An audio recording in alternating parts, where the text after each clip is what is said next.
केमिति एई जो आत्मारे बसिचंती जो आत्मा राम तांकर संग संगी जीव केमिति हेबो केमिति गुरुंक ठारू तत्व पाई से निजको जानिबो निजको चिन्हिबो शास्त्र अनुसार ये जीव केमिति तांको समस्त सेवा समर्पण करि पारिबो केमिति भक्त भगवान को भितरे भाव संपर्क हेबो यही सब समस्त आलोचनार विषय होछि परमहंस दीक्षा।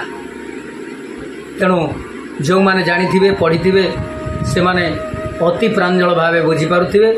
तेणु आमे जेतिकी जानिछु ता बुझेबाकू चेष्टा करूछु। तेणु एई परमहंस दीक्षा श्रेष्ठ काहीकि जेते मार्ग सब अछि तेणु सबुठारु श्रेयस्कर मार्ग बा श्रेष्ठ मार्ग होउछि परमहंस दीक्षा मार्ग। तेणु परमहंस रे दीक्षित हेले आमे आत्मा को उद्धार करि परिबा भगवान को पाद पद्म रे समर्पित करि परिबा। तेबे आगकू विस्तृत भावे जानिबा बा गोटिए गोटिए प्रमाण देई निश्चित आलोचना करिबा परमहंस दीक्षा क्यों महत पुरुष माने आपणे निजर जीवन को चरितार्थ करिसेंती निजर आत्मा को उद्धार करिसेंती। तेणु स्वयं परमहंस अवतार ग्रहण करी आसीचंती बोली भागवत रे प्रमाण दिया जाइछि। कलि भागवत रे ठाकुर अभिराम प्रमाण देइछंती।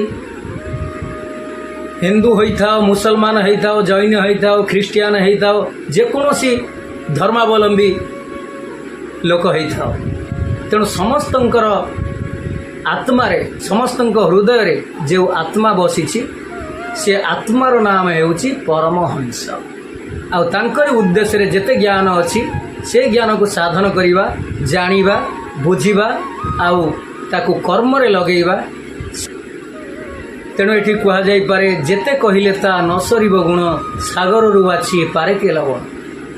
तेणु ये जेतिके आलोचना आमे करूछु ये समुद्र रु गोटिए बुंदा सदृश आपण माने भाग पारिबे नले वास्तव रे परमहंस दीक्षा को वर्णना करिबा मो पक्षे संभव नहीं। केते जोगी ऋषि मुनि सी भी हार मानिचंती तांकरी तत्व को प्रचिन्न करी बुझेबार।